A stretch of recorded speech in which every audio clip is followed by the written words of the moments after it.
It's the Motley Crue album that shocked the world, 1994's self-titled release with its brand new sound and brand new voice in John Corabi. Fans were divided, critics were stunned, and the label pulled the plug. But for some, including rock critic Chris Aiken, it was a game changer. In his latest book, Chris Aiken takes you on a journey through this polarizing album, sharing his personal experiences and the impact it had on the rock scene. Love it or hate it, you can't ignore it. Get your copy now at chrisaiken.net or on Amazon. Hey, this is Tommy Victor from Prong, and you're watching CMS TV.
Good Monday afternoon to you all. Hello, sir. How are we? How are you? I'm good. I know you have a ton of stuff on the schedule. Can I interrupt before you get into any of it and just start with a happy song? Yeah, go ahead. This is a happy song, one that I found just the other day. I thought especially for you. You ready for this? All right. Here you go. Check this out.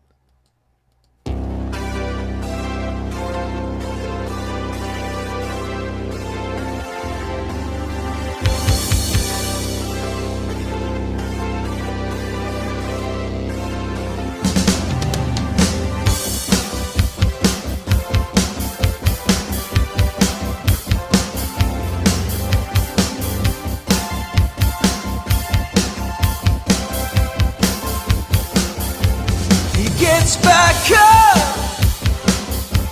No, you can keep him down because he's tough. Yeah, he's the toughest around. Sleepy Joe was like the walking dead. He had to go knock on my left and over her head.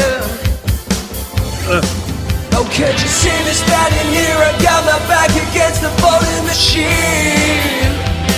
He ain't the worst that I've seen. Sometimes these tweets can be mean. Better vote Trump, Trump. Gotta vote Trump. Better vote Trump, Trump. Gotta vote Trump. Anyway, it goes on and on. Yeah, it's really funny that you play that because There was another one that's really well produced Right. that was put out in like 2016, and it's Okay. the same song. I don't know if it's the same people, but Might be. it's really good and like really well produced, and like the music is great. And, like it sounds like Van Halen was actually playing that song. Sure. And it's amazing. But what's funny about you playing that today of all days is that we used to open up the Triv show with that Trump jump song all the time. Right. And so it was literally like if I had nothing to play because I'm stupid and couldn't come up with an original thought in my head sometimes, that's what I would open up with. Right. 4 minutes handled. Yes. And it would get Triv in a good mood because, he was a Trump fan and it was perfect. Right. But the reason I say it's funny that you play it today, shut up, John. Why is he starting already, man? Because we dared touch his most sacred of bands. Oh, he loves Van Halen? Oh yeah, his bands are Dream Theater 1, Van Halen 2, and there are no other bands, I don't believe. Before we get to this show started, Yeah. John, if that is your favorite band is Van Halen, my wife, 1 month before we started dating, was up in the hotel room of one Eddie Van Halen, drinking his wine while he was talking to a Wolfie on the phone when he was a young kid. And he came out in nothing but a bathrobe that was wide open and began to make out with my now wife. Huh? And then she drank too much of his wine and became obnoxious and got kicked out of the hotel room. and then a month later, she started dating me. So, yeah, she went from Eddie Van Halen to Seth. How about her luck? What an upgrade. How about that for an upgrade? Well, that's all right. I could tell you stories about John on his knees crying by seeing Eddie Van Halen, by having Eddie Van Halen walk up next to him. He's that kind of guy. Oh, yeah. He was crying like a little bitch. Wow. Because that's what dreams are made of. I'll put you on a high platform, man. Yeah, look, my wife, the last guy she kissed before me was Eddie Van Halen. I got Eddie Van Halen sloppy seconds, dude. She didn't give him that tongue cancer, did she? Possibly. I shouldn't say that. She left me this very nice birthday message yesterday. Your wife, your kid. Yeah. And here I am accusing her of giving Eddie Van Halen tongue cancer. My friends are calling in shortly. They're trying to figure this out. Well, it's very hard. Click. Well, they're not podcast people, so, it was your birthday yesterday. Happy birthday. Thank you. The big 5'6". Because I'm old. That's crazy, man. Now, what's sad is I definitely look worse than you do, and I'm not even 50 yet. I'm starting to look old. This fucking Santa Claus beard I'm sporting really adds the age to me. That is for sure. So yeah, but I've noticed with fat guys like us, the beard keeps the fat from our face from protruding too much. So it actually does. It does. Helps. Beards definitely help. Although the big fat face, man, I look like I've lost 40, 50 pounds when I shave the beard. Really? So I do it like 3-4 times a year, and then I could just lie and say, "Oh, I've been on this great diet." I'm not sure. I'm trying to think if I've ever seen you. I'm sure I have, but I don't remember the last time I saw you with a shaved face.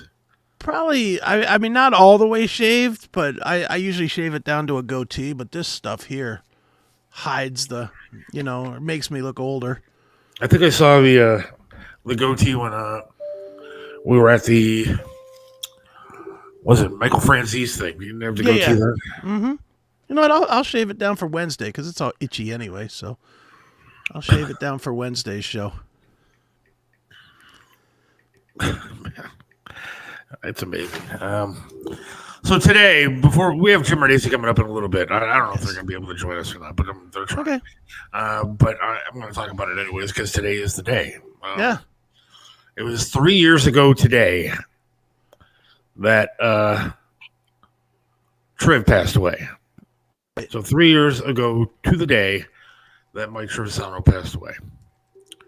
And let me tell you, my friends, that was a hell of a day in my life and a lot of people's lives, at least that live around here in Cleveland area. And I mean, if you're a Cleveland radio fan at all, you would understand that that was like the biggest loss that we've had.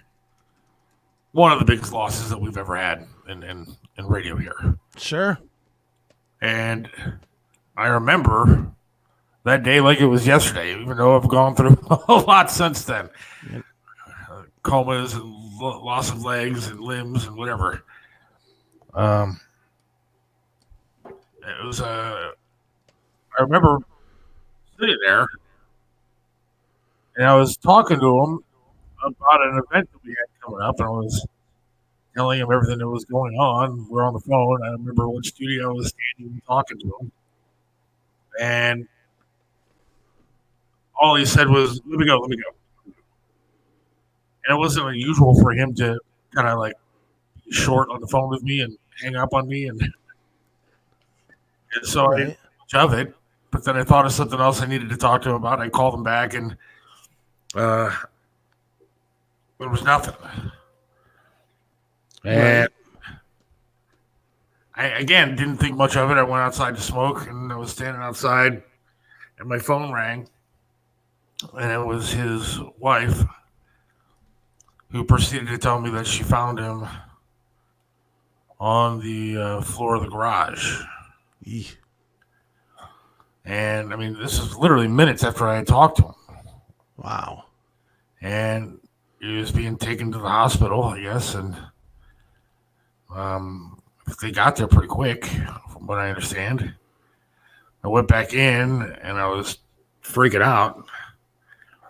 And I got upstairs, and I was talking to people up there, a couple people like management. I wasn't trying to spread the word around about anything that was going on. But somebody needed to know because we were getting close to showtime. Right. And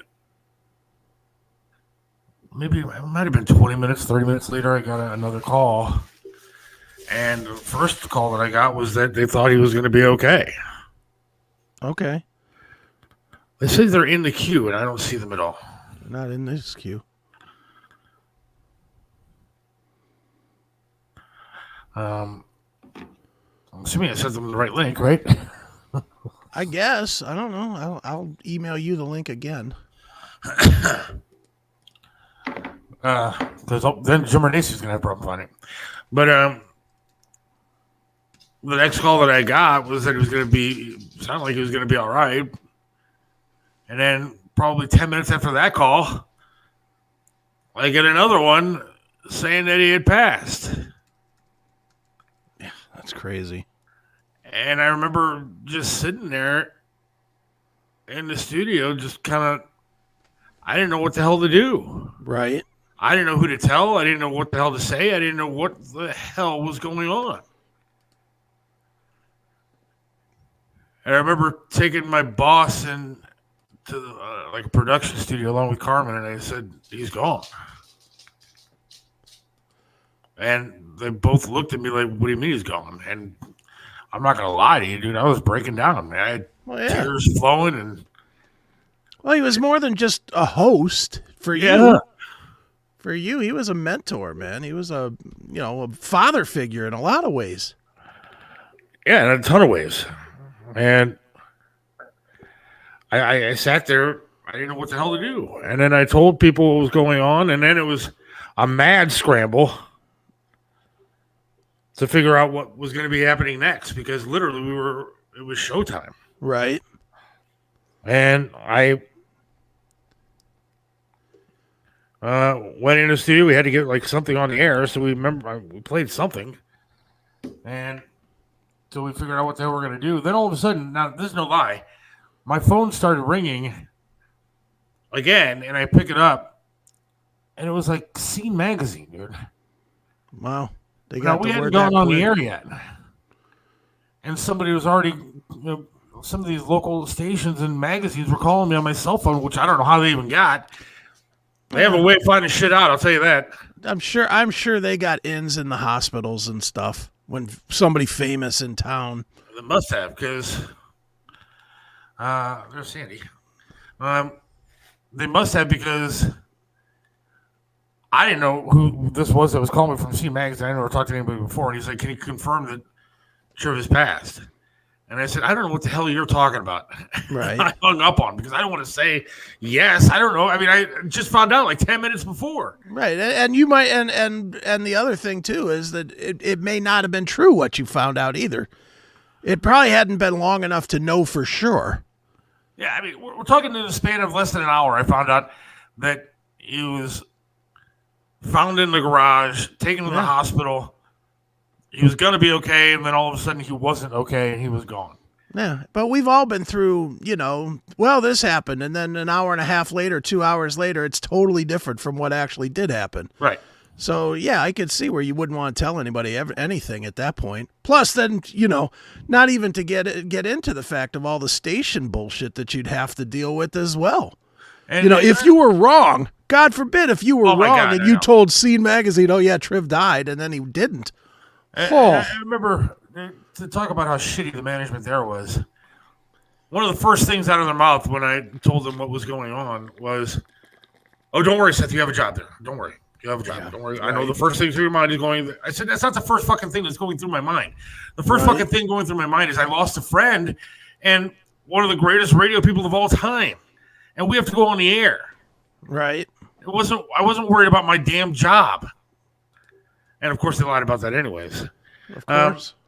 Coming on today, I we only have like 15 minutes before Jim Renacci is going to come on, but this was an important day for me to talk to a couple of like his closest friends, and honestly, now my closest friends, people that were there with Triv for a very long time, and then have been through hell and back helping me with my issues. So let's bring them on. Sandy and Jim. People might know. Hello. Hello. People might know Jim. First time caller Jim. Called every single day, but he was always first time caller. Yep. Didn't matter. And Sandy, I know that you guys. Go ahead. You guys were his closest friends. And so, I wanted to bring you on today to talk about, the importance of Triv and the loss that we suffered on this very day. It is a sad day. I let Jim read my Facebook post, and he teared up, and nothing's the same. We miss him so much. He was such the glue. I don't know if I'm going to make it through this. I'm just saying. We've known him since 1989, right? Mike was doing morning radio on NCX, WNCX, those guys in the morning. And I was the caller there. And he was going out to the fights. And he invited me down to the studio one day. First time I ever met him, he invites me to go out to Vegas for 2 weeks. We're going to cover the Tyson Ruddock fight and then go down to Tucson, Arizona and cover the Indians for their last year when they were in Tucson. Wow. And you actually became his producer at one point. Yeah. After that. I guarantee you didn't get as much crap as I got because you were probably good at your job. That we know he should have with that little button thing. The record. Oh, that's right. You got to tell that story. Steve wins. I think this might have been the second fight. I'm trying to get Steve win. I'm talking to his people all week. And it's finally fight night. Friday night, I think it was. And these people come up to me and go, "We'll give you him for 5 minutes." So I go over to Mike, "Wait, we got Steve Wynn for 5 minutes. We got Steve Wynn for 5 minutes." And I brought my cassette recorder from my home stereo. And when you recorded, you had to press forward and record at the same time. And when I did that, the record button didn't stay down. So we not only talked to Steve Wynn for like 5 minutes, we talked to him for like a half friggin' hour. At one point, we got interrupted. Oh, I can't think of this name of the boxer. He was a middleweight champion. He wanted to bet $500,000 on Tyson. And Steve Wynn had to okay the bet. Wow. And that recording never actually happened because it never was recorded. Nope. I got all kinds of other recordings, but not for Steve Wynn. See, if that was me, he would have ripped my arms off as he's yelling, Seth! And then, Your fingers would have been chopped off. Yeah. Forget about a leg. I wouldn't have had anything to record with ever again. The best thing was I told him like 2 minutes after Steve Wynn walked away. See, now, what I love about Jim and Sandy is that not only were they his close friends, but again, like I said earlier, they became my close friends. And we actually, Triv used to like going to Goldie's in Strongsville on Pearl Road every Sunday. And it was such a fun thing to go watch him and see how he interacted with people at the restaurant and how he'd screw with Megan, the waitress, and Gay. And it was just such a fun time. And I felt honored that he actually started inviting me to go. I mean, to me, that meant like so much that I was actually able to go on a Sunday morning and hang out with all of you guys. And it made me feel like part of the group a little bit. And we still, to this day, when we can, meet up at least a few times a month to go to Goldie's and at the same time and same waitress. Yeah. And, it's nice to have some of that. It is very. And I would always like to see people's faces when they would hear his voice and they'd be like, is that Mike Trivisonno? Oh my God. That was epic. Yeah, because if you didn't know what he looked like, as soon as you heard him talk to anybody, love him or hate him. Love him or hate him. And most of the people loved him. Let's be honest. And then we became such good friends that Mike is our son's godfather. Wow. So. Let me ask, as somebody that didn't know him real well, how different was he off the air from on the air? Because on the air, I mean, you guys are saying fun and funny and that. Those are not the thoughts that I have when I think of Mike. I think of Mike as ripping somebody's head off when they said the wrong thing on the air. It sounds like you guys had a very different relationship with him. Well, a lot of that was the show. Mm-hmm. You don't want to agree with everybody. You rip their head off. You want to keep that going. Keep the callers calling. Love them or hate them. The haters always called. I had friends of mine that knew that I was friends with him. I'd be at a party or something. One guy would like him and one guy hated him. And they'd come up to me with the same question. I go, that's exactly what he's doing. He wants you to listen and you to listen. And the one that hates him, you listen more than the guy that likes him. Right. And another funny thing is when we were all together, sometimes it would kind of be like a radio show because he would just talk about, sports or whatever. And it was awesome. We just loved being with him and everyone. Yeah. Some of my favorite, off the air times were he would, as Jim, you guys know, 6:15 in the morning, he'd call you and go, what are you doing? Yeah. And just hearing that voice at 6 o'clock in the morning was crazy. But for me, I know how much he hated me at times. And then I know, though, that there were times on a Saturday morning where he would sit there and he'd call me at 8 o'clock in the morning and we'd talk for 2 hours about radio.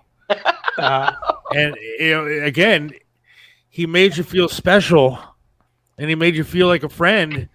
And that was pretty cool because he was such a larger than life figure. Yep. That being close to him was amazing.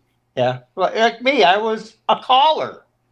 And he invites me down to the studio and says, hey, I need someone to go out and help me in Vegas. You want to come out with me for 2 weeks? And it just so happened that Jim was in a driving accident at work. And the next morning, he couldn't sleep in the waterbed. He had to sleep on the couch. That's the original. And I hear this awful sound. I 30 get days woken in the up. hole. Yeah. So Mike is reading, which I find this out later. I open up the door to go outside and to the hallway, and Jim's standing there at the window with the phone, and cordless phone in his hand, singing 30 Days in the Hole. And that's what woke me up. I thought he was in pain, and that's how they met. That was the original meeting. Joe Burdick is that's crazy. Joe Burdick is actually checking in and says when he liked you, you knew it. Yep. Mm-hmm. That's true. You know, I talk about it a lot on here when I talk about Triv. Is that Triv was like the center of a universe, and then when he died, all of a sudden everybody started splitting up and out and away from. And it makes me sad. It makes me so happy to think about the friendships that I have, especially like with you guys, who have been unbelievable to me and my family since We what love happened you. to me. And I consider you guys more than friends. You guys are family to me and my wife and my daughter. We love Molly. And so it's sad that everything kind of split the way that it did, but it makes me so happy to think about all the really good things that came out of a radio show and a friendship that I have with you and Billy Fisher and guys like that. It's sad that some of them have drifted away. I know. I thought we didn't do anything to deserve any of it. right. And you know, it's sad when those kind of things ended. Mm-hmm. But Yeah, certain people were accepted when Pep died. Yeah. After he remarried.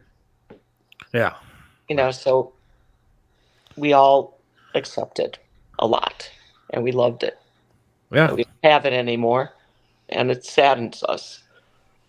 It's a definitely it's a tough day. It is. When you think about 3 years goes by so quickly. Yeah. And you know, I remember where I was talking about it before you came on when I found out and who I found out from. And having to go on the air with that show that day, and the radio will never be the same with him gone. Nope. Right before he called you, he called me and told me just because we were going to barbecue steaks. Yeah. That weekend. On Saturday. And he wanted to use charcoal and didn't have a grill. So I had a charcoal grill. And he called me up that morning and says, "Hey, I just got the bag of charcoal. So we're ready to go." Wow. Didn't he get those steaks from Mortosh? Yeah, he did. Please. I like your shirt though. Your shirt is the best. Thank you. We love it. I'm glad. You. I'm glad. I love you guys. I'm glad you guys got to call in today because. Yeah, I'm glad we finally figured it out. No, Trevor would have been making fun of you for that one, Jim. Well, I tried to go on the iPad and it asked me to make an account. No. And then I finally made an account and it won't. We couldn't get in. There's no way to put and then your you link sent the in. link and voila. Well, I can't thank you guys enough for calling in and talking about Triv, and we'll have to have you back on at some point. Okay. But I know it's a tough day for everybody, but we'll be thinking about you guys and thinking about Triv today. So Yep. Definitely. And it was good seeing you yesterday. Same here. And if anybody ever wants to come out to Goldie's, you know where to find us. At 10 o'clock on Pearl Sundays. Road, 10 o'clock on Sunday mornings. It's a Triv thing. Come on out. Yeah, you can call the restaurant and see if there's a reservation for Sandy Scott made. And then you'll know. And then if there is, come on out. So Yeah. All right, guys. Well, thank you again, and I will talk to you soon. All right. Bye-bye. Bye. Good talking to them. Sometimes you get just tongue-tied. You don't know what to say. Right. On a day like today. Well, it's sad. It's because it's more emotion. You know, you're talking from the heart instead of from the head, and it's a different sort of communication. I see Jim Renace at the bottom, but I don't see him. Yeah, no camera yet. Not sure what's going on there. This is actually Triv's flannel. I forgot to tell them that. Oh yeah. I was lucky enough that his family did give me a few of his flannel shirts, and Sure. it's kind of funny that they fit me. It was just but it's cool to have them. It's cool to have something. And I actually have you've never been here, but I have like a huge picture. Well, I've seen the picture because somebody gave it to you, right? Like somebody gifted it to you.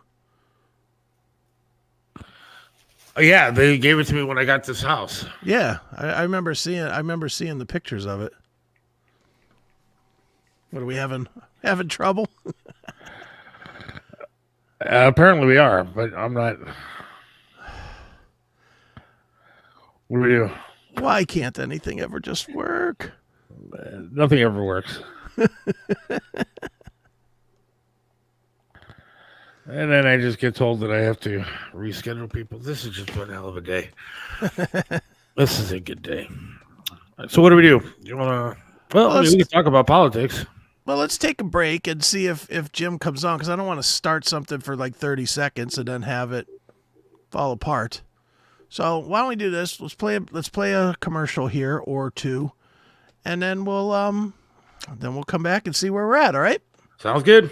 All right, hang out, everybody. It is the Seth Williams Show. Assured Window Cleaning specializes in window cleaning, chandelier cleaning, blind cleaning, gutter cleaning, and post-construction cleaning.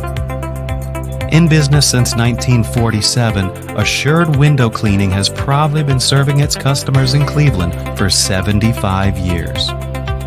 As a family-owned and operated business, Assured Window Cleaning has built their reputation on trust and delivering the best results possible. When you need window cleaning services for your home or business, contact Assured Window Cleaning. We're one of the top window cleaning companies in all of Cleveland for both residential and commercial.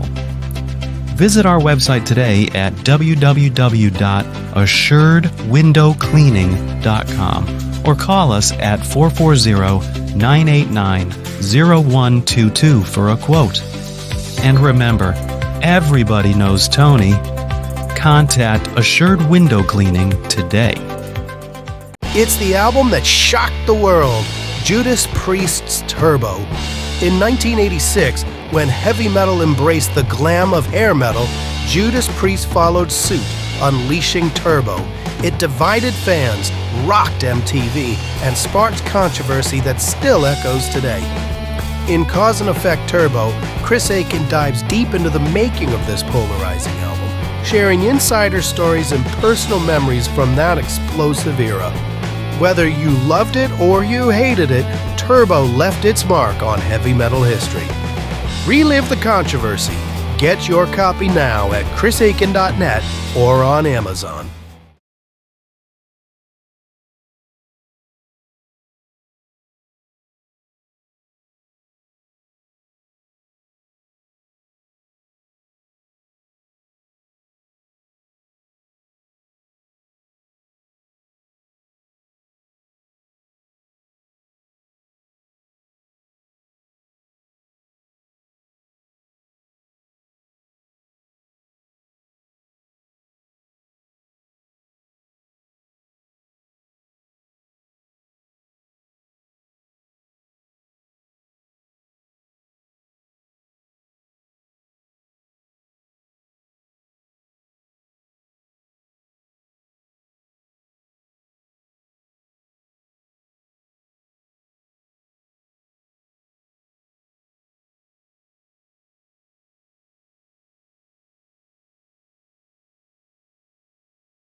Looking to sell your car quickly and for top dollar? At buyyourcars.net, we make it easy. Whether your vehicle is new, used, or even damaged, we'll buy it in any condition. Fast offers, quick cash, and hassle-free transactions. What more could you ask for? Just visit buyyourcars.net, enter your vehicle information, and get a fast offer within minutes. Ready to sell? Call us today at 770-815-0342 or fill out the contact form at buyyourcars.net. Get cash fast for your car the easy way. Buyyourcars.net. Selling your car has never been easier.